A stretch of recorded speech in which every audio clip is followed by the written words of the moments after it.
Subscribe कीजिए हमारे channel को, हमारी नई वीडियो को सबसे पहले देखने के लिए और बेल आइकॉन को प्रेस कीजिए। बिस्मिल्लाहिर्रहमानिर्रहीम। अस्सलामुअलैकुम मेरे दोस्तों, क्या हाल चाल हैं। मैं उम्मीद करता हूँ कि मेरे तमाम दोस्त खैरियत से होंगे। तो दोस्तों, हमारी अल्लाह ताला से दुआ है, अल्लाह ताला आप सबको सेहत और तंदुरुस्ती अता फ़रमाए। तो आज हम बात करेंगे बतख की फार्मिंग की और इसकी नस्लों के बारे में भी आपको बताएंगे कि कौन सी नस्ल जो है वो अंडा ज़्यादा देती है, साल में कितने अंडे दे सकती है और कितना गोश्त पैदा हो सकता है। बहुत ही अच्छी वीडियो है, आप सारी वीडियो को एंड तक देखें। तो सबसे पहले मैं अपना तारुफ करवा दूं। मेरा नाम है तारक चौधरी और आप देख रहे हैं हमारा YouTube channel DGF decent goat farm. तो दोस्तों, आपसे रिक्वेस्ट है, आप हमारे चैनल को सब्सक्राइब लाजमी करें, हमारी वीडियो को अपने फेसबुक और व्हाट्सएप के ग्रुप्स में लाजमी शेयर करें। तो बात करते हैं बतख फार्मिंग की। जो देहाती लोग होते हैं, इनका जो इन्हिसार है वो ज़्यादा ज़मीन पर होता है, ज़मींदारी पर होता है। देहात से तल्लक रखने वाले ज़्यादातर फार्मर्स ख़ानदानों के पास तकरीबन 10 एकड़ से 16 एकड़ तक का रकबा इनका होता है, एक आम एवरेज के मुताबिक। ऐसे फार्मर हजरात सिर्फ ये फसलों पर ही इन्हसार करते हैं।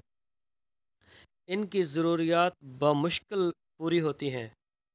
अगर ऐसे फार्मर हजरात मुर्गबानी और डेयरी फार्मिंग को छोटी सतह से शुरू करें तो ना सिर्फ इनकी ज़रूरियात ज़िंदगी अहसन तरीके से पूरी होगी, बल्कि इनको एक अच्छा रोज़गार भी इनका शुरू हो जाएगा। मुर्गबानी से मुराद सिर्फ पोल्ट्री फार्मिंग ही नहीं, बल्कि हकीकत में उन तमाम परिंदों के लिए इस्तेमाल की जाती है जिनको अंडों, गोश्त और परों के हसूल के लिए पाला जा सकता है। इनमें मुर्गी, बतख, छितर और चकोर, तीतर, बटेर वगैरह ये सारे शामिल हैं।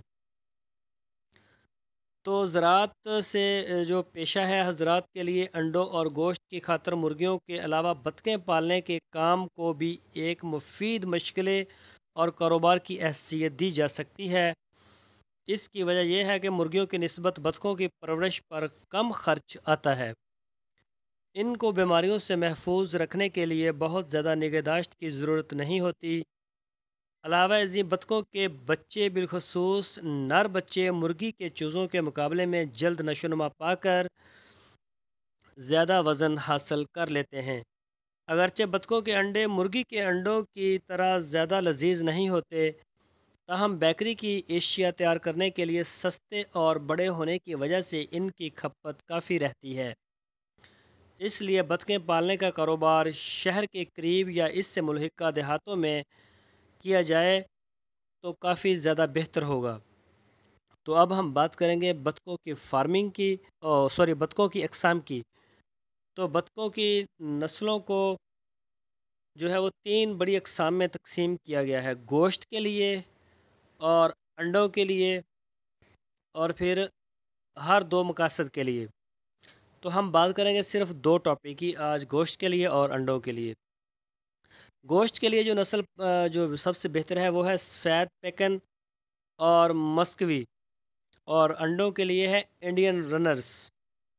तो जो गोश्त वाली नस्ल है सफ़ेद पैकन, ये नस्ल गोश्त के लिए काफ़ी मौजू है। 8 हफ्ते की उम्र में इसका वज़न 7 पाउंड हो जाता है। इसका असल वतन जो है वो है चीन, चाइना। लेकिन 1 सदी पहले ये नस्ल रियासत मुत्तहिदा अमेरिका में फैल चुकी है। इसके पार बड़े सफ़ेद अंडे सफ़ेदी माइल होते हैं और जवान नर का वज़न अमूमन 9 पाउंड होता है। मादा का वज़न 7 पाउंड होता है और साल में 160 अंडे देती है। चूँकि ये नस्ल बहुत हसास है, इसलिए ज़्यादा अंडों के हसूल के लिए इस नस्ल की ज़्यादा देखभाल की ज़रूरत होती है। और इसमें एक और नस्ल आती है जिसका हमने नाम लिया था मस्कवी। इस नस्ल का आगाज़ जनूबी अमेरिका में हुआ और इसकी बहुत सी किस्में हैं, लेकिन सफ़ेद मस्कवी सबसे मशहूर है। इसका गोश्त बहुत लजीज होता है اور جوان نر کا وزن جو ہے وہ 10 پاؤنڈ ہوتا ہے۔ یہ نسل انڈے دینے کے لیے بھی مشہور ہے۔ اس کی ایک مادہ ایک وقت میں 30 بچوں کو پال سکتی ہے اور سال میں 40 سے 150 انڈے دیتی ہے۔ اب بات کرتے ہیں جو اسپیشل انڈے دینے والی نسل ہوتی ہے اس کی، تو اس میں آتی ہے انڈین رنرز۔ اس نسل کو جنوبی یورپ میں فروغ ملا۔ انڈے دینے کے لحاظ سے یہ خاکی کیمبل سے دوسرے درجے پر ہے۔ اس کی 3 قسمیں ہیں، وائٹ پینسل، فال اور وائٹ۔ ان تمام نسلوں کے پاؤں جو ہیں وہ سرخی مائل سنترے کے رنگ کے ہوتے ہیں اور یہ نسبتاً سیدھی کھڑی ہوتی ہیں زیادہ موسٹلی جو ہے۔ تو ان نسلوں کو جو ہے وہ انڈوں کے لیے پالا جاتا ہے، اور اب تو اس کے جو کامیاب فارمنگ ہے وہ انڈیا میں، پاکستان میں اور بنگلہ دیش میں بھی اس کو کافی بڑے پیمانے پر پالا جا رہا ہے۔ تو دوستو یہ ہم نے آپ کے ساتھ معلومات شیئر کی ہیں جو ڈک فارمنگ کے حوالے سے، بطخ کی فارمنگ کے حوالے سے۔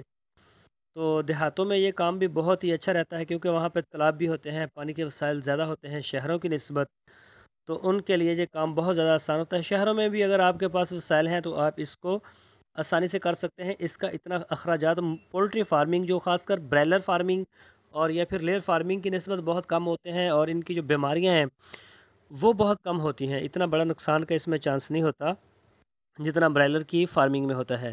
تو دوستوں میں امید کرتا ہوں آپ کو ہماری آج کی ویڈیو ضرور پسند آئی ہوگی۔ آپ سے ریکویسٹ ہے آپ ہمارے چینل کو سبسکرائب لازمی کیجئے، ہمارے چینل کو سپورٹ کیجئے اور اپنے دوستوں کے ساتھ فیس بک اور واٹس ایپ کے گروپس میں لازمی شیئر کیجئے۔ اپنا بہت سا خیال رکھنا۔ اللہ حافظ۔ سبسکرائب کیجئے ہمارے چینل کو ہماری نئی ویڈیو کو سب سے پہلے دیکھنے کے لیے، اور بیل آئیکن کو پریس کیجئے۔